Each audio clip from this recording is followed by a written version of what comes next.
Assalamualaikum warahmatullahi wabarakatuh. Perkenalkan, nama saya Mandik Sri Rahayu SE dari Kementerian Agama Kota Denpasar, Bali, yang mana bertugas saat ini di Madrasah Aliyah Tawakal Denpasar. Saya saat ini menjadi peserta Diklat PJJ BDK Metodologi Pembelajaran Angkatan ke-7 tahun 2021 dengan pembimbing Bapak Dr. Andes Bambang Rudianto, MPD.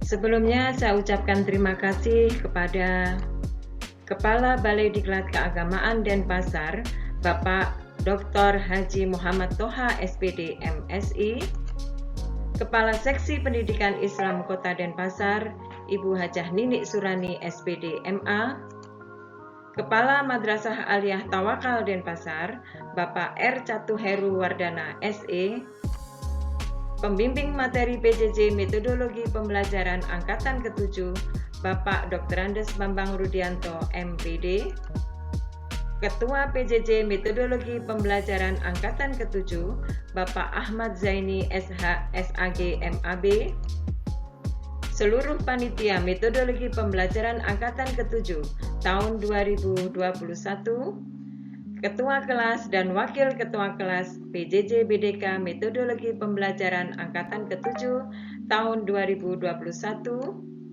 dan seluruh teman-teman peserta Diklat PJJ BDK Metodologi Pembelajaran Angkatan ke-7 tahun 2021 yang saya sayangi.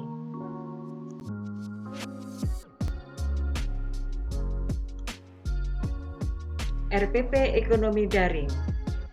Jadi tugas dari Diklat PJJ BDK Keagamaan Kota Denpasar Angkatan ke-7 ini, saya akan membuat suatu rancangan RPP Ekonomi Daring yang mana ini perlu sekali saya buat untuk melancarkan kegiatan belajar mengajar di anak didik saya dalam suasana pandemi yang saat ini sedang berlangsung. Dan tema yang akan saya angkat adalah konsep ilmu ekonomi. Kemudian tidak lupa kami sampaikan terima kasih kepada pembimbing saya, yaitu Bapak Dr. Andes Bambang Rudianto, MPD.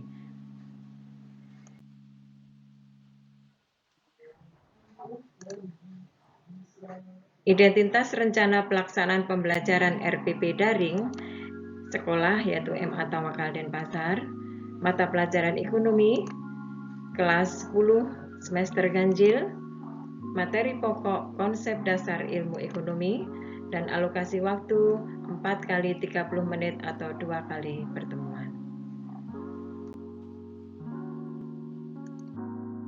Selanjutnya adalah kompetensi dasar, yaitu 3.1 mendeskripsikan konsep ilmu ekonomi, kemudian indikator pencapaian kompetensinya, yaitu mengidentifikasi masalah ekonomi atau kelangkaan dan kebutuhan yang relatif tidak terbatas. Yang berikutnya yaitu menyajikan hasil analisis tentang masalah ekonomi melalui tulisan dengan penuh tanggung jawab. Yang berikutnya yaitu memahami pengertian ilmu ekonomi, kemudian memahami kebutuhan dan alat pemuas kebutuhan, dan selanjutnya yaitu memahami konsep pilihan, yaitu kebutuhan dan keinginannya, atau dikatakan sebagai skala prioritas.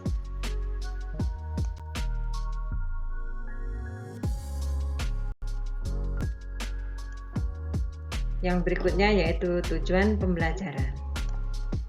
Melalui model pembelajaran problem based learning, pendekatan saintifik, TIPEC, metode diskusi, presentasi, sinkronus dan asinkronus, strategi, learning journal, dan teknik Mentimeter, dan setelah mengikuti kegiatan pembelajaran daring dengan Google Classroom dan WhatsApp Group, dalam hal ini bahwa peserta didik dengan merdeka belajarnya diharapkan untuk dapat menjelaskan pengertian ilmu ekonomi serta pembagian dan ruang lingkup ilmu ekonomi.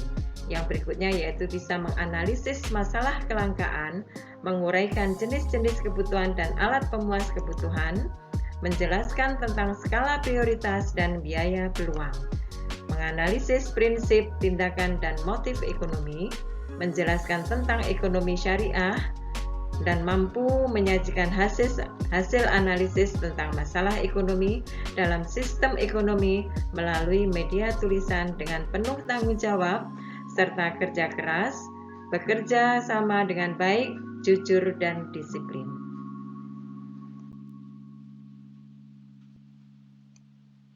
Sedangkan pendekatan atau model atau metode pembelajaran yang saya pakai ada beberapa, yaitu yang pertama adalah pendekatan TIPEC, yang kedua yaitu model, yang mana saya pakai adalah PBL atau Problem Based Learning, yang berikutnya yaitu tentang teknik, yaitu dengan Mentimeter, dan berikutnya metode yaitu dengan diskusi, presentasi, sinkronus dan asinkronus, dan yang berikutnya yaitu strategi, yang mana saya akan memakai learning journal.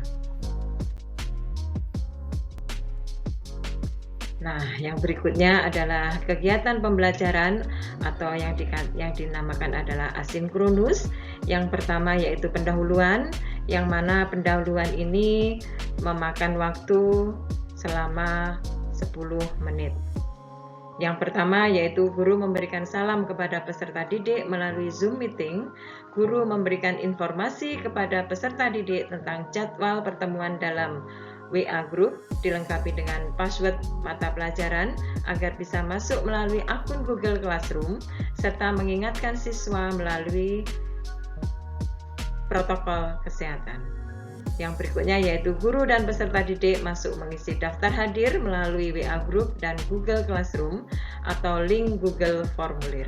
Yang berikutnya yaitu guru membuka kegiatan belajar, mengajar yang diawali dengan berdoa agar pembelajaran ini berjalan dengan lancar, serta memberikan motivasi kepada peserta didik.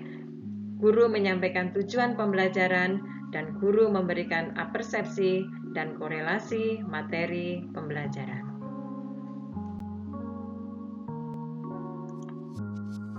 Yang berikutnya adalah kegiatan inti, yang mana dalam kegiatan inti di sini akan memakan waktu selama 45 menit. Yang pertama yaitu guru mengunggah atau mengupload materi pada Google Classroom dan WA Group.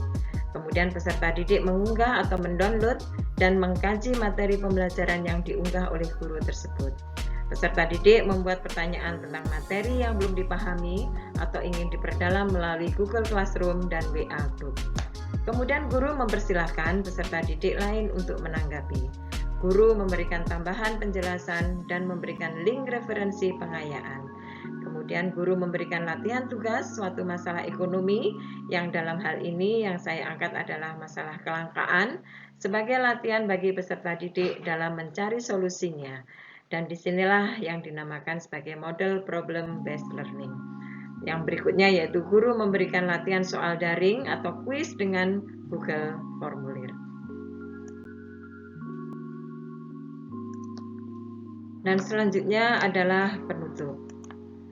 Jadi di sini di pertemuan pertama ini, guru memberikan motivasi kepada peserta didik dalam menindaklanjuti tugas yang diberikan. Yang berikutnya yaitu guru memberikan penugasan kepada peserta didik berupa latihan soal secara daring melalui aplikasi Google Formulir. Dan berikutnya guru menyampaikan informasi tentang materi di pertemuan yang akan datang. Dan yang terakhir yaitu guru menutup kegiatan pembelajaran dengan mengajak berdoa semoga sehat dan tidak terpapar COVID-19.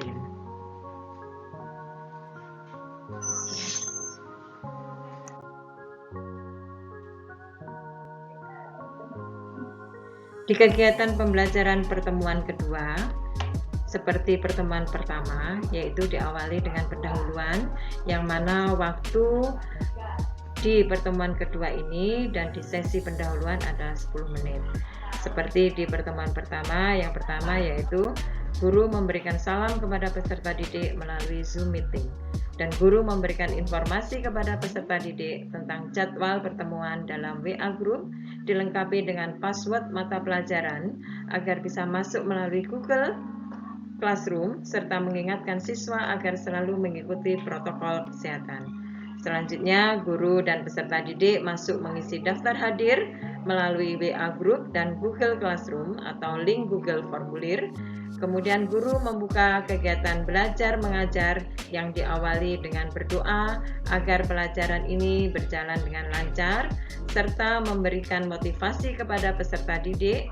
Guru menyampaikan tujuan pembelajaran. Yang berikutnya yaitu guru memberikan persepsi dan korelasi materi pelajaran.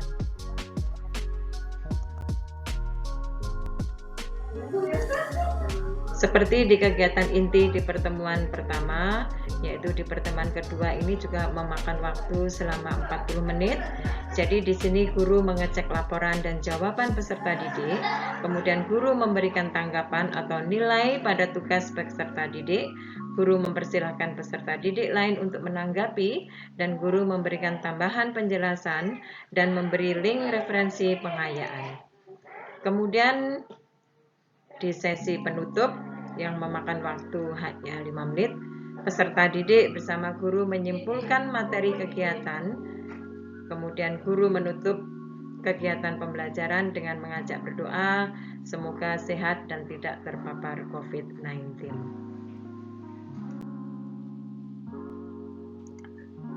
Yang berikutnya yaitu media dan alat pembelajaran. Dalam hal ini, saya memakai media WhatsApp, Google Classroom, dan Zoom Meeting.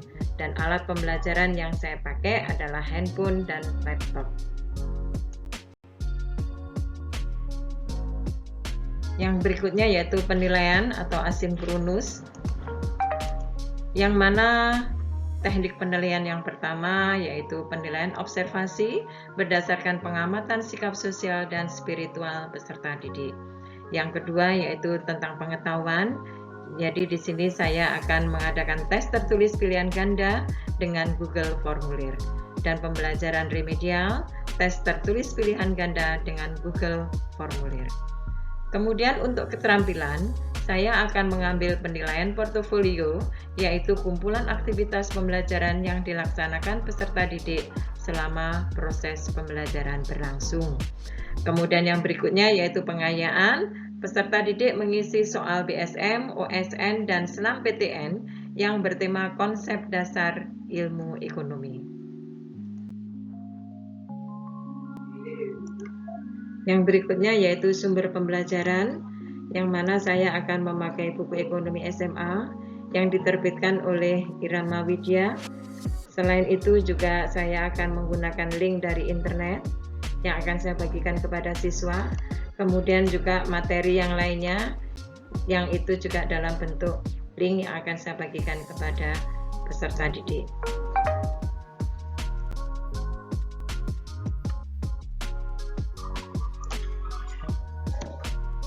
Umar bin Khattab menyampaikan, raihlah ilmu, dan untuk meraih ilmu, belajarlah tenang dan sabar. Terima kasih. Assalamualaikum warahmatullahi wabarakatuh.